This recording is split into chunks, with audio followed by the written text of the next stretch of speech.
எனக்கு அவதூறான, அவமானப்படுத்துகிற, கொச்சைப்படுத்துகிற, இழிவுபடுத்துகிற ஒரு துரோகி என்ற பட்டத்தை ஒரு பொய்யான செய்தியை சொல்லி அன்புமணி அவமானப்படுத்தி வருகிறார். அதற்கு விளக்கம் சொல்ல வேண்டியது தன்னிலை விளக்கம் அளிக்க வேண்டும் என்ற அடிப்படையில் தான் உங்களை எல்லாம் இங்கே சந்திக்க வந்திருக்கிறேன்.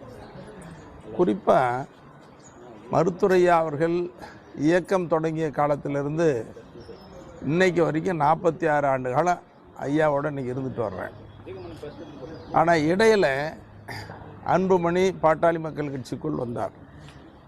நான் மருத்துவரையா அவர்கள் தொடங்கிய இந்த இயக்கம் என்பது சாதாரணமானதல்ல. தனிநபர் மருத்துவரையா அவர்கள் தொடங்கப்பட்ட இயக்கம் பல போராட்டங்களை சந்தித்து, சிறை கொடுமைகளை அனுபவித்து, காவல்துறையால் தடியடிப்பட்டு ரத்தம் சிந்தி உயிர் தியாகம் செய்து வளர்த்த இயக்கம் பாட்டாளி மக்கள் கட்சி. ஐயா அவர்களின் அயராத உழைப்பினால் எங்களை போன்றவர்களெல்லாம் ஐயா அவர்களோடு இருந்த காரணத்தால் பாட்டாளி மக்கள் கட்சி ஒரு தனிப்பெரும் சக்தியாக, மருத்துவரையா அவர்கள் வலிமையான சக்தியாக தமிழ்நாட்டில் வழங்கினார். குறிப்பாக நான் சட்டமன்றத்தில் சொல்கிறது, வெளியில் சொல்கிறதெல்லாம் தமிழ்நாட்டில் 3வது பெரிய கட்சி பாட்டாளி மக்கள் கட்சி. அந்தளவுக்கு மத்திய அமைச்சர்கள், நாடாளுமன்ற உறுப்பினர்கள், சட்டமன்ற உறுப்பினர்கள் நிறைய பேர் இருந்தாங்க. அப்படி உருவாக்கின கட்சியை அன்புமணி இன்னைக்கு சதைச்சிட்டார். இன்னைக்கு ஐயாவை அவ்வளவு அவமானப்படுத்துறது கொஞ்சம் நஞ்ச அவமானம் இல்லை. அன்புமணி அவர்கள் சிலரை வைத்து கொண்டு முகநூல்ல எவ்வளவுலாம் அவமானப்படுத்தணுமோ, கேவலப்படுத்தணுமோ அவ்வளோ ஐயாவை அவமானப்படுத்துறது. குறிப்பாக அவர் கூட இருக்கிறவங்க சில பேர் இந்த கிழவனை சொல்கிறது கஷ்டமாக இருக்கு எனக்கு இந்த வார்த்தை சொல்கிறதுக்கு. இந்த கிழவனை தலையணை வச்சு அமைக்க கொள்ளுங்க, தலை மேலே கல்லை போட்டு கொள்ளுங்க. இப்போ 2-3 நாளாக ஒரு செய்தி வந்துகிட்டு இருக்குது, இந்த சிலிண்டரை பற்ற வச்சு இந்த கிழவனை கொள்ளுங்க. எவ்வளோ பெரிய அவமானம்! யாரை கொல்ல சொல்கிறது? அதெல்லாம் பார்த்து சிரிக்கிறாரு. ஆனால் அந்த ஒரு வார்த்தை மட்டும் தொடர்ந்து அவர் சொல்கிறாரு. அவருடைய மகள்களை விட்டு சொல்கிறாரு. என்ன சொல்கிறாருன்னா, என்னையும் எங்கள் அப்பாவையும் பிரித்தது ஜி.கே. மணி. நீங்கள் நினச்சி பாருங்கள், இந்த வார்த்தையை கேட்குறதுக்கு எனக்கு ரொம்ப வேதனையாக இருக்குது, கஷ்டப்பட்டதாக மனசு கஷ்டப்படுது. அவரையும் ஐயாவையும் பிரிக்க முடியுமா? எந்த சக்தியால் பிரிக்க முடியும்? ஐயா உங்கள் மகனை பார்க்காதீங்கன்னு சொல்கிறதுக்கு எனக்கு மனசு வருமா? வராது. அல்லது சொன்னால் தான் ஐயா கேட்பாரா? நீங்களே சொல்லுங்கள், கேட்பாரா? கேட்க மாட்டார். சரி, அன்புமணி ஐயாவை பார்க்குறதுக்கு வந்தால் நீங்கள் பார்க்கக்கூடாதுன்னு நாங்கள் சொல்ல முடியுமா? சொல்லி அவர் தடுக்க முடியுமா? அவர் வர்றவர் ஏன் வேண்டான்னு சொன்னாங்க? அவர் வந்து பார்க்கலாமே, ஐயா கூட சேர்ந்து செயல்படலாமே. இப்போது மருத்துவமனையில் திடீர்னு சேலம் பரப்புரைக்கு பிரச்சார கூட்டத்துக்கு வந்தார். திடீர்னு உடல்நல குறைவு. எல்லாம் நாங்களாம் ஆடி போயிட்டோம், அசந்து போயிட்டோம், கண்ணீர் வடித்தோம். மருத்துவமனையில் சேர்த்தோம். மருத்துவமனையில் சேர்த்து மருத்துவர்லாம் பரிசோதனை. அப்போது அன்புமணி வரலாம் தானே, அவர் பேசுகிறார். வந்து அப்பாவை பார்க்குறத விட்டுட்டு பாசம் இருந்தால் அல்லது யாராவது தெரிஞ்சவங்களாக இருந்தால் கூட மருத்துவமனையில் ஒருத்தர் சேர்த்துட்டாங்கன்னா வந்து பார்ப்பாங்க, நல்லா விசாரிப்பாங்க. பெத்த தகப்பன் வளர்த்து ஆளாக்கினவர், மத்திய அமைச்சர் பதவி கொடுத்தவர், தலைவர் பதவி கொடுத்தவர், இவ்வளோ உயரத்துக்கு ஆளாக்கின அப்பாவை பார்க்குறதுக்கு மருத்துவமனைக்கு வரல. வெளியில் என்ன பேசுகிறாருன்னா, அவருக்கு ஏதாவது நடந்ததுன்னா தொலைச்சிடுவேன், என்ன நடக்குன்னு தெரியாது பாருங்கள். என்ன பேசுகிறது இது? இதெல்லாம் ஒரு பேச்சா? யாராவது அப்படி கேட்பாங்க? உங்களுக்கு அப்பா மேலே அக்கறையாக இருந்துச்சுன்னா நேராக ஓடி வந்திருக்கணும் மருத்துவமனைக்கு. அவர் வந்திருக்கலாம், அவருடைய மனைவி வந்திருக்கலாம், அவர் பெண் குழந்தைகள் வந்திருக்கலாம், எல்லாத்தையும் கூட்டிகிட்டு வந்து பார்த்துருக்கலாமே. சரி, அங்கே இல்லை, அப்போலோ மருத்துவமனையில் அடுத்த நாள் கொண்டு வந்து சேர்க்குறோம், அங்கே வந்து பார்க்கலாமே. அங்கேயும் வந்து பார்க்கல. ஆனால் அவங்க சகோதரிக்கிட்ட சின்ன மகள், ஐயாவினுடைய சின்ன மகள்கிட்ட ஒரு செய்தியை சொல்லி ஜி.கே. மணியை அடித்து துரத்துனாங்க, மருத்துவமனையிலே அனுமதிக்கலைன்னு சொல்லி அன்புமணி சொல்லி அனுப்பிச்சு ஒரு செய்தியை முகநூலில் பரப்புகிறாங்க. இது எவ்வளோ பெரிய அவமானம். யாருக்கு அவமானம்? ஜிகே மணிக்கு அவமானமே இல்லை. சொல்கிற உங்களுக்கு தான் அவமானம். இது உண்மையை சொன்னால் எங்களுக்கு அவமானம் இருக்கல, பொய்யை சொன்னால் பொய்யவே பேசிட்டு தான் இப்படி அப்படி மருத்துவமனையில். சரி, இதுக்கு முன்னால் ஒரு 6 மாதத்துக்கு முன்னால் உடல்நலம் பாதிக்கப்பட்டார். அப்போ ரொம்ப கடுமையாக பாதிக்கப்பட்டார். அப்போ தான் வந்து பார்த்துருக்கலாம்ல. மருத்துவமனையில் தைலாபுரம் தோட்டத்துக்கு வீட்டுக்கு வந்தார். அப்போவாது வந்து பார்த்தீங்களா? இன்றைக்கி வரைக்கும் வந்து பார்க்கல. ஐயாவுக்கு 60வது திருமணம். அப்போ ஐயாவுக்கு எவ்வளோ வருத்தம் இருந்தால் கூட, வேதனை இருந்தால் கூட சொல்கிறாரு. ஐயா கிட்ட தொலைபேசியில் ஒரு செய்தி, ஐயா நண்பர் உங்கள் மகன் குடும்பத்தோடு வரப்போகிறாராம் அப்படின்னு ஒரு செய்தி சொன்ன உடனே ஐயா அம்மா கிட்ட சொல்கிறாரு, இன்றைக்கி உங்கள் மகன் வர்றாராம் பார்க்குறதுக்கு. உள்ளுக்குள்ளே எவ்வளோ சந்தோஷப்பட்டுருவோம். 60வது கல்யாணம் வரல.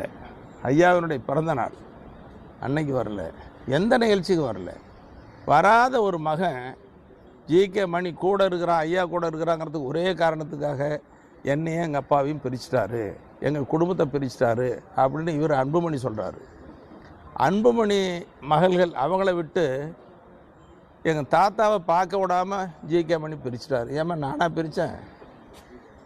அவங்க குழந்தைகளை கூட பார்க்க விடலையா? என்ன பொய், என்ன அபத்தம்? இது நியாயமாக அடுக்குமா? யாராவது மக்கள் ஏற்றுக்குவாங்களா? இதை ஒட்டு மொத்தமாக ஜிகே மணி பிரிச்சுட்டான்னு சொல்கிறது, ஜிகே மணி துரோகம் பண்ணிட்டான்னு சொல்கிறது படித்தவங்க மத்தியில், வெளியில் இருக்கிறவங்க எல்லாத்துக்கும் புரியுது. அன்புமணி இவ்வளவு ஐயாவுக்கு துரோகம் பண்ணிட்டாருங்கிறது எல்லாருக்கும் தெரியுது. ஆனால் கிராமத்தில் இருக்க சாதாரண மக்களுக்கு, அடித்தட்ட மக்களுக்கு அந்த செய்தி புரியல. இந்த பெண்கள் போய் ஜிகே மணி எங்கள் அப்பாவையும் தாத்தாவையும் பிரிச்சிட்டாரு, எங்களை பார்க்க விடலன்னு சொன்ன உடனே அவங்க ஏதோ உண்மைதான் நினச்சிக்கிட்டு சில பேர் கண்ணீர் வடிக்கிற மாதிரி காட்சி. எவ்வளோ பெரிய நாடகம். நாடகம் நீண்ட நாளைக்கு எடுபடாது. உங்களுக்கு அப்பா வேணும்னா, தாத்தா வேணும்னா நேராக வந்து பாருங்கள். நாங்கள்லாம் தடையாக இல்லை. எதுக்கு தடையாக இருக்கிறோம்? சரி, பாட்டாளி மக்கள் கட்சிக்கு தலைவர் வேணும்னு சொன்னார். ஐயாவும் சொன்னார், நானும் சொல்லி அவர் தலைவராகலான்னு தலைவராகிட்டோம். தலைவராகிட்டால் நீங்கள் இருந்து செயல்படுங்க. குறிப்பாக அன்புமணியினுடைய வளர்ச்சியில் இந்த ஜிகே மணி அவ்வளவு அக்கறை எடுத்துகிட்டு செயல்பட்டேன். சென்னையான்னு சொல்லி தமிழ்நாடு முழுக்க ஒவ்வொரு மாவட்டத்துக்கும் அழைச்சிட்டு போய் மாநாடுகள் நடத்தி அவருடைய பெருமைகள்லாம் பேசி ஐயாவுக்கு அடுத்தது அவர் பெரிய அளவில் வளரணும்னு சொல்லி ரொம்ப உழைச்சான். எந்த வகையில் ஒரு துளி அளவு கூட, எல் முனையளவு கூட அன்புமணி மேலே நான் குரோதமாக விரோதமாக வச்சதே இல்லை. அவர் வளரணுன்னு தான் நினச்சான். அவர் தலைவராக்கி கொஞ்ச நாளையிலேயே பாட்டாளி மக்கள் கட்சியினுடைய முகவரியை மாற்றிட்டார். அவருடைய வீட்டுக்கு மாற்றிட்டார். நாட்டுமுத்து நாயக்கன் தெரு 63, அதுதான் நிரந்தர முகவரி. மாற்றிக்கிட்டார். மாற்றிக்கிட்டு 2022ஆம் ஆண்டு பொதுக்குழுவில் அவர் தலைவராக தேர்ந்தெடுத்தது. 2025ஓட பதவி முடியுது.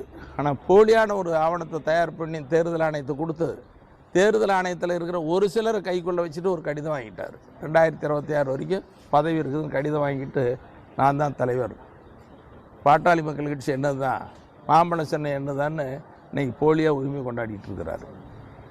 நீதிமன்றத்துக்கு போனால், டெல்லி உயர்நீதிமன்றத்தில் நீதிபதி ஒரு பெண் கேட்குறாங்க, அவருக்கு எத்தனை மகன்னு கேட்குறாங்க. ஒரு மகதான்னு சொன்னேன். அப்பா கூட அனுசரித்து போக வேண்டியதானே கேட்குறாங்க. இப்படி ஒரு மகனாக இருந்துக்கிட்டு அடுத்தது ஐயாவினுடைய கட்சி உங்களுக்கு தான் சொந்தம், ஏன் நீங்கள் அப்படி பதட்டப்படுறீங்க, ஏன் அபகரிக்கிறீங்க? நீதிமன்றத்தில் வந்து சொல்கிறாங்க, ஐயா மனநல பாதிக்கப்பட்டார். இது சொல்லலாமா? அவமானம் அல்ல? அப்பா வந்து மனநல பாதிக்கப்பட்டாருன்னு சொல்கிறது யாருக்கு அவமானம்? வெளியில் நீதிமன்றத்தில் சொல்கிறது, பத்திரிகையில், செய்தியில், தொலைக்காட்சியில் செய்தி வர்றது ஐயாவுக்கு பெரிய அவமானங்கிறதோட பெத்த மகனுக்கு உங்களுக்கு தான் அவமானம். இந்த அவமானத்தெல்லாம் மறைச்சிக்கிட்டு ஐயாவை கொச்சப்படுத்துறீங்களே. இப்போ அவருக்கு இருக்கிற ஜிகே மணி மேலே இருக்கிற ஆதங்கம் எல்லாம் நான் ஐயா கூட இருக்கக்கூடாது. என்கிட்ட சொன்னார், நீ ஒரு 3 மாதத்துக்கு ஐயாவை பார்க்காதீங்க, வெளியில் போயிடுங்க அப்படின்னாரு. வேற ஆளுங்கிட்ட சொல்லி அனுப்பிச்சார். எப்படி போக முடியும்? ஐயா கூட இத்தனை வருஷம் பயணம் பண்ணிவிட்டு நீங்கள் வாங்க அப்படின்னு கூப்பிட்டா வரணும் தானே. நாங்கள் உங்களை ஏற்றுக்கிட்டோம், தலைவராக ஏற்றுக்கிட்டோம், நாங்கள் மறுக்கலை. நீங்கள் ஐயா கூட இருங்க, ஐயா கூட இருந்து பயணம் பண்ணுங்க. நீதிமன்றம் போனாலும் சரி, அல்லது தேர்தல் ஆணையத்துக்கு போனாலும் சரி, அங்கே இருக்கிறவங்களாம் வளைச்சி யார் யாரையோ சிபாரிசு பிடிச்சி அப்புறம் செய்ய வேண்டியதெல்லாம் செஞ்சு இன்றைக்கி நீதிமன்றத்துலேயும் வழக்கு அப்படி நிலுவையில் இருக்குது. நான் ஒன்று மட்டும் சொல்கிறோம், சமுதாயத்தை பேசுகிறதுக்காக இல்லை, இந்த வன்னியர் மக்களுக்கு அடையாளம்னு சொன்னால் மருத்துவரையா தான். இன்றைக்கி போராடி 20 விழுக்காடு இடஒதுக்கீடை வாங்கி கொடுத்தார் மிக பிற்படுத்தப்பட்டவர்களுக்கு. அருந்ததியர்களுக்கான இடஒதுக்கீடு, இஸ்லாமியர்களுக்கான இடஒதுக்கீடு, இப்படி மத்திய அரசில் கல்வி வேலைவாய்ப்பில் 27 விழுக்காடு இடஒதுக்கீடு. இன்றைக்கி மத்திய அரசில் பட்டியலின பழங்குடியின மக்களுக்கு மருத்துவ படிப்பில் இடஒதுக்கீடு. இது எல்லாம் வந்ததுக்கு காரணம் ஐயா தான்.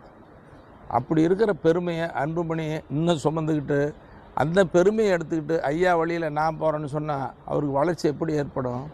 மிகப்பெரிய அளவுக்கு அன்புமணி உயரலாம். அந்த மிகப்பெரிய அளவுக்கு உயர்றத இப்படி சூழ்ச்சியாலும் சதியாலும் பிரிக்கணும்னு நினச்சிங்கன்னா அந்த வளர்ச்சி யாருக்கு பாதிப்பு, யாருக்கு தடைன்னா அன்புமணிக்கு தான் பாதிப்பு. இப்போ தேர்தல் நேரத்தில் அன்புமணி அவ்வளோ அநாகரிகமாக பேசுகிறாரு. அவர் கூட இருக்கிற சில பேர்த்த விட்டு வச்சுக்கிட்டு என்ன பண்ணுறேன் பாரு, ஜிகேமணி தொலைச்சிருவேன். என்ன இது, ஐயா கூட இருக்கிறவங்களாம் தொலைச்சிருவேன். இப்போ அது என்ன நாடா இல்லை காடா? இப்போ இதிலேருந்து தெரியுது என்ன வேணால் ஜிகேமணிக்கு என்ன வேணாலும் நடக்கலாம், ஐயா கூட இருக்கிறவங்களுக்கு என்ன வேணாலும் நடக்கலாம் அப்படிங்கிறதான் தெரியுது. இவ்வளோ பேச்சு கூட இருக்கிறவங்கள தூண்டி விட்டு இன்றைக்கி சர்வாதிகார போக்கில் இன்றைக்கி எவ்வளோ வன்முறை வெறியாட்டத்தில் போயிட்டுருக்குறாங்கன்னு சொல்லி தெரியுது. தேர்தல் வந்தால் சரி, தேர்தலில் மகள்களை கூட்டிகிட்டு வந்து கண்ணீர் வெடிக்க சொல்கிறது, தெரு தெருவாக போய் இது என்ன ஒரு தேர்தல் திருவிழா, இது ஒரு நாடகம். தேர்தலுக்கு வருவாங்க, தேர்தல் முடிஞ்சால் போயிடுவாங்க. தேர்தலில் வந்து தாத்தாவை பற்றி பார்க்கல, ஜிகேமணி தடையாக இருக்கிறான், ஜிகேமணி தடையாக இருக்கிறான். ஏம்மா தாத்தா வந்து பாருங்கம்மா, உங்கள் குழந்தைங்கள வந்து காட்டு வந்து பாரு, நாங்கள் வேண்டான்னு தடையாக இருக்கல. இப்போ அன்புமணியை கேட்டுக்கொள்கிறேன், அவர் குடும்பத்தை கேட்டுக்கொள்கிறேன், அவர்கள் மகளை கேட்டுக்கொள்கிறேன், தாராளமாக ஐயா அவர்களை வந்து பாருங்கள், யாரும் நாங்கள் தடையாக இல்லை.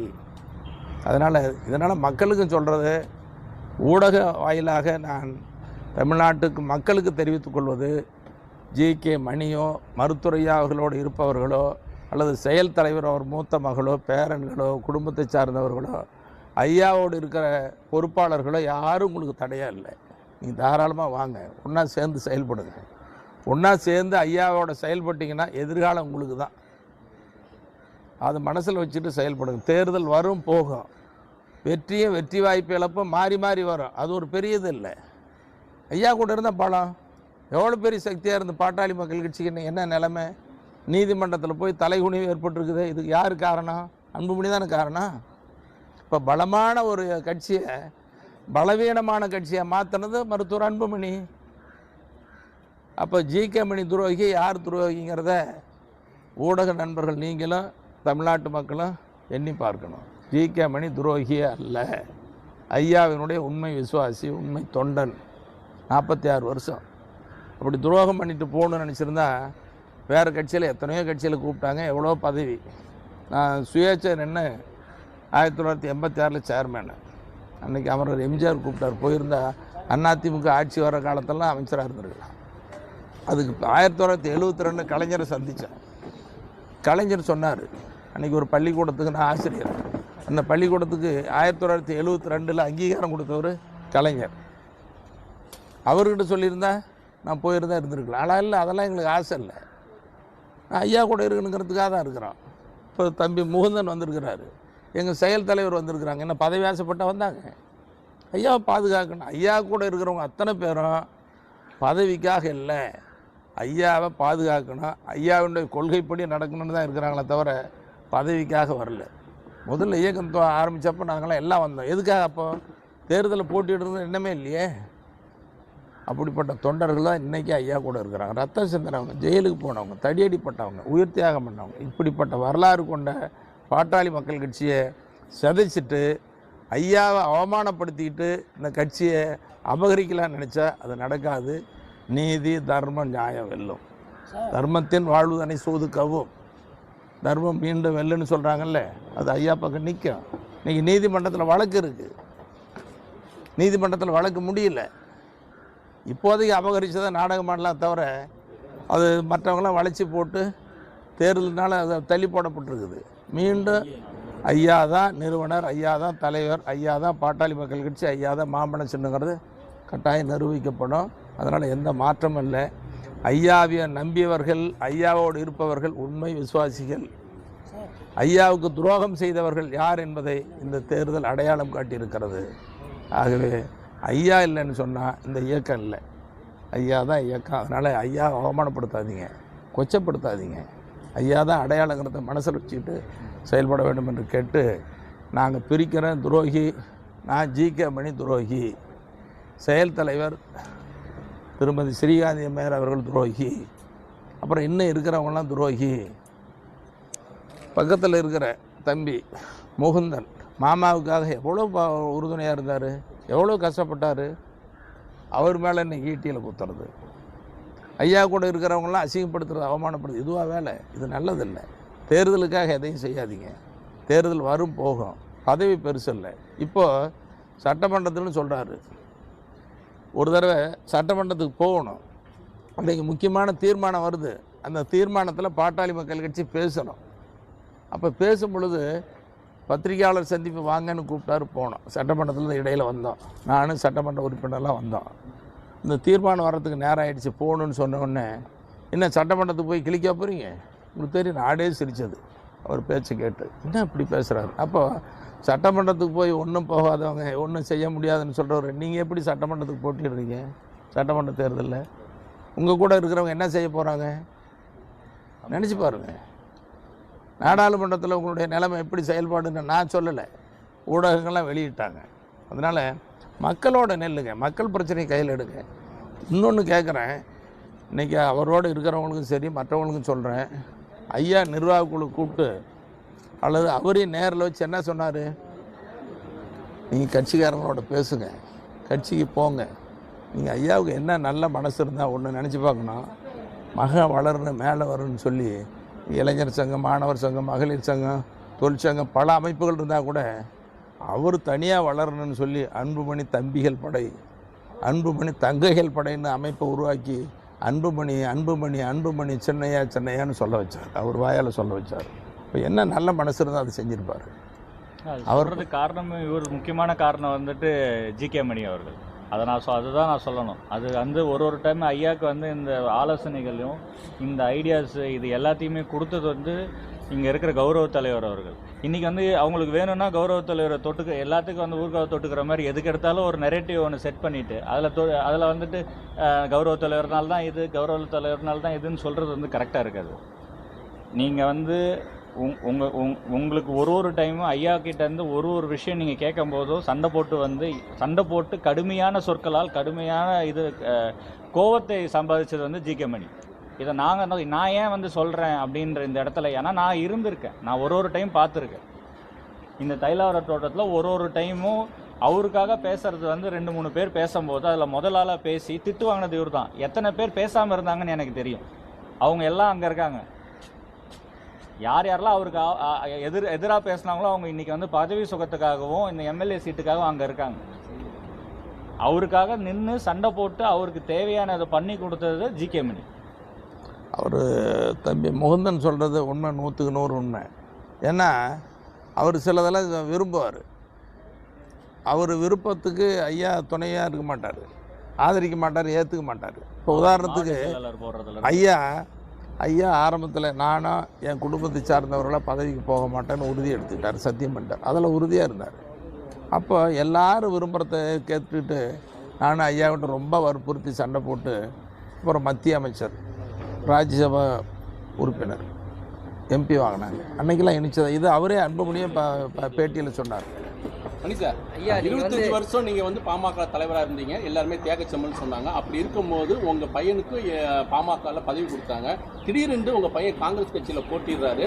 இது அன்புமணி வந்து தரப்பு என்ன சொல்லுதுன்னா, இதே ஒரு துரோகம் தானே, கட்சியில் நின்று ஜெயிக்க வேண்டியதானே, இதுக்கு வந்து காங்கிரஸ் போனார் மறைமுகமாக. அதாவது நாங்கள் இதில் போட்டியிடக்கூடாதுங்கிறதுல எவ்வளோ இதாக இருந்தேன். அவருடைய விருப்பம் போயிருக்கிறான், போட்டிடுறான், அது அவனுடைய விருப்பம், அதில் நான் தலையிடலை இல்லைங்களா, அது அவனுடைய விருப்பம். இன்னொன்று, இந்த தேர்தலில் நான் கூட போட்டிடலான்னு இருந்தோம். இப்போ கட்சியில் ஒரு நெருக்கடியான சூழல் உருவாயிடுச்சு. பாட்டாளி மக்கள் கட்சியில் நீதிமன்றத்துக்கு போய் ஒரு நெருக்கடியான சூழல் உருவான காரணத்தினால தான் நான் போட்டியிடுறது, எங்கள் செயல் தலைவர் போட்டியிடுறது எல்லாமே இந்த சூழல் சரியாக இருக்காதுன்னு சொல்லி நாங்கள் போட்டியிடாமல் இருந்துட்டோம். இல்லை நீங்கள் அந்த ஒரு கேள்விக்கு அருள் போட்டியிடுறாரு சார். அருள் போட்டியிடுறாருல்ல, நீங்கள் போட்டியிடாது. இல்லை, நாங்கள் முக்கியமானவன இந்த ஒரு நெருக்கடியான சூழல் போட்டியிடுறது சரியா இல்லைன்னு சொல்லி தான் போட்டியிடல வேணாம் அப்படின்னு சொன்னார். அருள் விரும்பி போட்டியிடுறேன், நான் விரும்புகிறேன், அது அவங்க விருப்பம், அருளுடைய விருப்பம், அது தடையாக இருக்கக்கூடாது. இல்லை, அவங்க வந்து அன்புமணி வந்து ஒரு குற்றச்சாட்டு நினைக்கிறாங்க, திமுகவுடைய ஸ்லீப்பர் செல்லா செயல்படுறீங்க ஒரு குற்றச்சாட்டு. எதை வேணாலும் சொல்லலாம். ஒரே நிமிஷம், 2024 வந்து யார் வந்து திமுகவோட ஸ்லீப்பர் செல்லா இருந்ததுன்னு எனக்கு தெரியும்.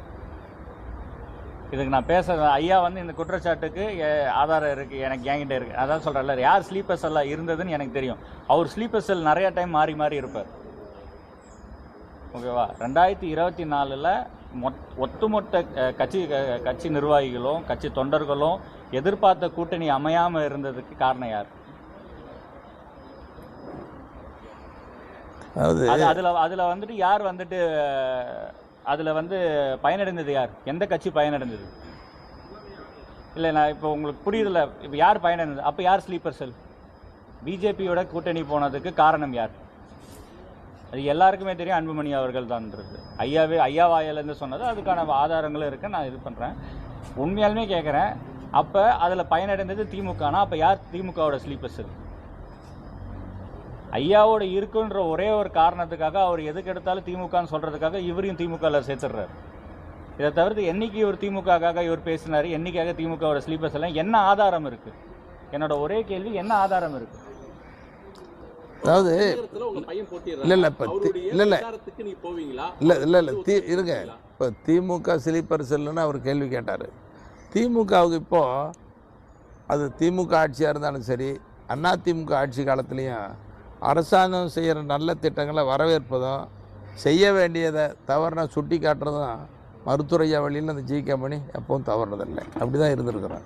ஜி.கே. மணி ஸ்லீப்பர் செல்லுங்கிறது அன்புமணி எப்படி துரோகின்னு சொல்கிறாரு, ஐயாவை கொச்சப்படுத்துகிறாரு, செயல் தலைவரை கொச்சப்படுத்துகிறாரு, என்ன கொச்சப்படுத்துகிறாரு, மருமகனை கொச்சப்படுத்துகிறாரு, அக்கா மகனை, இப்படி கட்சியில் இருக்கிறவங்க எல்லாத்தையும் கொச்சப்படுத்துகிறாரு. அந்த மாதிரி இதையும் கொச்சப்படுத்துகிற ஒரு வார்த்தை தானே தவிர மற்றது ஒன்றும் இல்லை. இல்லை, நான் போகல. அவர் ஏதோ ஒரு கட்சியில் நிற்கிறது. எங்களுக்கு கௌரவ தலைவரை பற்றி அவர் வேணா என்ன வேணா சொல்லலாம். எங்களுக்கு வந்துட்டு நான் அங்கிள் தான் கூப்பிடுவேன். ஓகேவா? நான் சின்ன வயசுலேருந்து நான் பார்த்துருக்கேன். அவர் வந்து எனக்கு எல்லாத்துலேயுமே அவர் இருந்திருக்காரு. எங்களுக்கு தெரியும் அவரோட முதல் இது ஐயாக்காக தான்.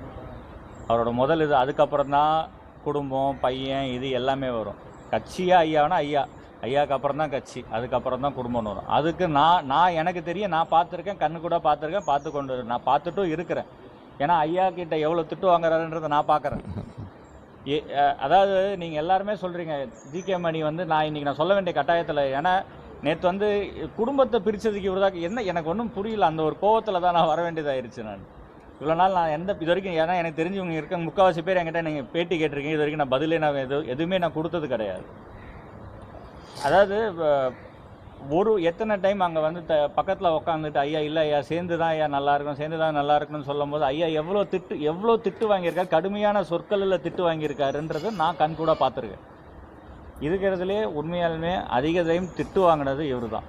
இந்த ரெண்டு பேரும் சேரணுன்றதுக்காக ஐயா கிட்ட அதிகமாக கோவப்பட்டதும் ஐயா திட்டு வாங்கினதும் இவரை தான். பாமகவில் இருந்த உங்கள் பையன் திடீர்னு நான் தேர்தலில் போட்டியிட போகிறேன் அப்படின்னு உங்ககிட்ட சொல்லும் போது உங்கள் மனநிலை எப்படி இருந்துச்சு? நான் இப்போ திரும்ப அதையே கேட்குறீங்க. நீங்கள் அதான் சொல்லியாச்சு, பதில் சொல்லியாச்சு. அதாவது மருத்துவரையா தான் என்னுடைய கட்சி கொள்கைங்கிறதுல அதிலிருந்து எந்த சூழ்நிலையும் நான் மாறப்போகிறதும் இல்லை. ஆனால் அவர் சொல்கிறது என்னுடைய குடும்பத்தை பற்றியோ, மகனை பற்றியோ, மற்றவங்களை பற்றியோ அவமானப்படுத்துறது, அசிங்கப்படுத்துறது அவருக்கு கை வந்த கலை. நாடகம் தான் சொன்னேன். இது நடக்கிறது, இந்த தேர்தல் நடக்கிறது எல்லாம் நாடகம், பொய். துரோகம்ன்றது நாங்கள் துரோகம் இல்லை, நாங்கள் துரோகம் பண்ணலை. உங்கள்கிட்டே இங்கே இதே இடத்துல தைலாபுரம் தோட்டத்தில் எத்தனை பேர் அதில் சொல்லியிருக்கிறோம், ஒன்றா இருக்கணும் ஐயா வந்து பாருங்கள். எத்தனை முறை வேண்டுகோள் வச்சோம். இவ்வளோ பிரச்சனை வந்திருக்குமா? வந்திருக்காது. அதனால் இதோட முடிச்சுக்கலாம். நன்றி. அவர் வந்து எடுத்த முடிவுக்கு வந்து இவர் நீங்கள் வந்து கேள்வி கேட்குறது இளைஞரணி தலைவராக வந்து நியமனம் பண்ணது ஐயா தான். ஆனால் இவருக்கு சொல்லித்தர காங்கிரஸ் இல்லை. அப்படி பார்த்தா நான் ஒரு விஷயம் இதுக்கு பதில் நான் கேட்குறேன். அங்கே இருக்கிற மாவட்ட செயலர் எல்லாமே நியமனம் பண்ணது ஐயா தான். எல்லா மாவட்ட செயலர் கேள்வி கேட்டிங்களா? எல்லா மாவட்ட செயலாளரும் இப்போ ஐயாவை முதல்ல குத்திட்டு தானே இருக்கிறாங்க. யாருமே செய்தியாளர் சந்திக்கிறதுனால அந்த கேள்வி. அதான் புரியுது, அதான் சொல்கிறேன். அது எல்லாரும் அவங்க பண்ண தப்புக்கு வந்துட்டு நம்மள இவரை கேள்வி கேட்கறதுன்றது வந்து கரெக்டாக இருக்கு. பேட்டி கொடுக்கும்போது ஒரு வேதனையான பேட்டி கொடுத்தாங்க. என் பையன் என் பேரனை கூட என்னால் பார்க்க முடியல அப்படின்னு சொன்னாங்க. அப்படி பார்க்கும்போது உங்கள் சகோதரர் எத்தனை நாள் அவங்க வீட்டுக்கு வரல, நீங்கள் அவர்கிட்ட எத்தனை வருஷமா பேசாம? நான் 1 வருஷமா பேசலைங்க. நான் வந்து 1 வருஷமா பேசுறதில்ல. அம்மாவை கிட்ட பேசுறது வந்து ஒரு 4 மாசமா பேசுறதில்ல. பேர பிள்ளைகளை காமிக்காமல் இருக்கிறது ஒரு 4 மாசமா கூட்டு வந்து காமிக்கிறது இல்லை. என்ன காரணம்? என்ன காரணம்? அவங்க தான் தடுக்கிறாங்க, நாங்க தடுக்கவே மாட்டோம். அவங்க தடுக்கிறாங்க. ஒரு பொதுக்குழு கூட்டத்திலே ஒரு கலந்துக்கிட்டாரு, அன்புமணிக்கு எதிராகவும் பேசினாரு. யாரு? உங்க சகோதரர். அவர் பெரியவருங்க. அவர் பெரியவர். சென்னையில இருக்காங்களா அவங்க? அது எங்க பெரிய அண்ணன். அவரு வீட்டில் தான் எங்க அம்மா இருக்காங்க. அதனால அவங்க 2வது அண்ணன் தான் அவரோட மருமகன். அவர்கிட்ட பேசுறது இல்லை அப்படின்னு நீ நினச்சி பாருங்க. அதாவது ஐயா அவருடைய பேத்திகளை பார்க்க வேண்டாம்னு சொல்ல முடியுமா? அவங்க போய் குழந்தைகளை எடுத்து போய் தெருவா அலறது நியாயமாக இருக்குமா? தேர்தல் இப்படி இல்லாமல் நாடகம் பண்ணுறது, இது தேர்தல் திருவிழா, இது ஒரு நாடகம். இதை மக்கள் வந்து கிராமத்தில் இருக்க ஐயோ இந்த பொண்ணுங்க அழுறாங்களே அப்படின்னு ஒரு வேதனைப்படுறது ஒரு நாடகங்கிறது இப்போ தான் புரிஞ்சிருக்கு எல்லாத்துக்கும். இதோட முடிச்சிக்கலாம். ஐயாவுக்கு ஜிகே மணியோ செயல் தலைவரோ முகுந்தனோ ஐயா கூட இருக்கிறவங்களோ யாரும் துரோகம் பண்ணலை. துரோகம் பண்ணிட்டு போனது யாருங்கிறது உங்களுக்கு வெட்ட வெளிச்சமாக தெரியுது. நான் உங்களுக்கு வந்து எனக்கு வந்து நான் ஓப்பனாக இப்போ கொஞ்ச நேரத்தில் நான் கட் பண்ணி உங்களுக்கு அனுப்பிச்சி விட்றேன். கணேஷ்குமார் வந்து அவர்கிட்ட பேசிட்டு எனக்கு வந்து ப்ராமிஸ் பண்ணார். அதாவது வந்து எம்எல்ஏ சீட்டும் அதுக்கான இந்த தேர்தலில் எனக்கு எம்எல்ஏ சீட்டும் எனக்கான எம்எல்ஏ ஆக்கிறது என் பொறுப்பு, செலவு ஃபுல்லாக என்னோடது அப்படின்னு சொல்லி ப்ராமிஸ் பண்ணதுக்கு என்னோட பதில் எதுவாக இருந்தாலும் எனக்கு வேணாம். அன்புமணி தரப்புக்கு உங்களை இருக்கிறாங்களா? அது எப்போதுலேருந்து கூப்பிட்டு எனக்கு இப்போ ப்ராமிஸ் பண்ணுறதுக்கு? ஆமாம் பண்ணாங்க. பண்ணி எனக்கு எப்பயோ அதுதான் நான் சொல்கிறேன்ல, பண்ணது இதுன்றது நான் அவனுக்கு ப்ராமிஸ் பண்ணதை நான் என்றைக்குமே இது பண்ண அப்படின்னு சொன்னதும் அது எல்லாமே நான் உங்களுக்கு நான் கொடுக்குறேன். கண்டிப்பாக சொல்கிறேன். அதுக்கு நான் பதில் சொன்னது எனக்கு அதெல்லாம் வேணாங்க. ஆடியோ போட்டு காட்டிடலாம். ஆடியோ கூட போட்டுக்கலாம். நீ அனுப்புவதோட அது லாங் ஆடியோ நான் உங்களுக்கு நான் இது பண்ணிடுறேன். நம்ம எவ்வளோ ப்ரெஸ் மீட் வந்துருச்சு, எல்லாம் லைவ்ல போயிட்டு இருக்கு. அது மட்டும் தான் நல்லாயிருக்கும். நீ கட் பண்ணி அனுப்புறது லேட் ஆகும்.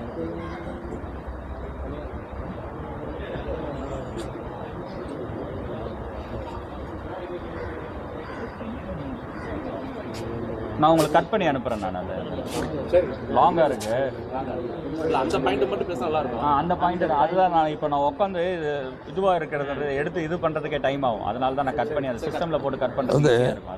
அன்புமணி சொன்னதை மீறி தான் நாங்கள் இருக்கிறோம். வேறு எதுவும் இல்லை. இப்போ பதவி தான் எனக்கு முக்கியம்னா நான் ரிசைன் பண்ணிடக்கூடாது, நான் ரெசிக்னேஷன் பண்ணிடக்கூடாது. நான் வந்து அந்த ரெசிக்னேஷன் லெட்டர் உங்களுக்கே பார்த்தீங்கன்னா தெரியும். இவர் அதாவது வந்து ஐயா என் குலதெய்வம், சின்னையா வந்து எங்கள் எதிர்காலம் சொல்லிட்டு தான் நான் ரெசிக்னேஷனே பண்ணேன். ஓகேவா? நான் இப்பயும் சொன்னேன். நான் அப்போ வந்து அது அப்படி தான் சொன்னேன். ஆனால் போக போக அவரோட செயல்பாடுகளோ இதையும் வெறுத்து ஐயாவோட இருந்தே ஆகணுன்ற இதனால தான் நாங்கள் இருக்கிறோம். எங்களுக்கு அரசியல், நாங்கள் வந்து பதவி இதுன்றதுன்னா நான் அதை தானே இப்போ அவர் கூட தானே இருந்திருக்கணும். இப்போ அவங்க கூட இருக்கிறவங்க எல்லாரும் மாதிரி நானும் அங்கே போய் தானே இருக்கணும். அதனால தான் சொல்கிறேன். ஒதுக்க ட்ரை பண்ணுறாங்க. இதை வந்து புரிஞ்சுக்கணும், மக்கள் புரிஞ்சுக்கணும். அவ்வளோதான். அரசியலில் மருத்துவர் அன்புமணி மேலும் மேலும் வளரணுங்கிறதுல நாங்கள்லாம் உறுதியாக ஆர்வமாக இருந்து செயல்பட்டவங்க.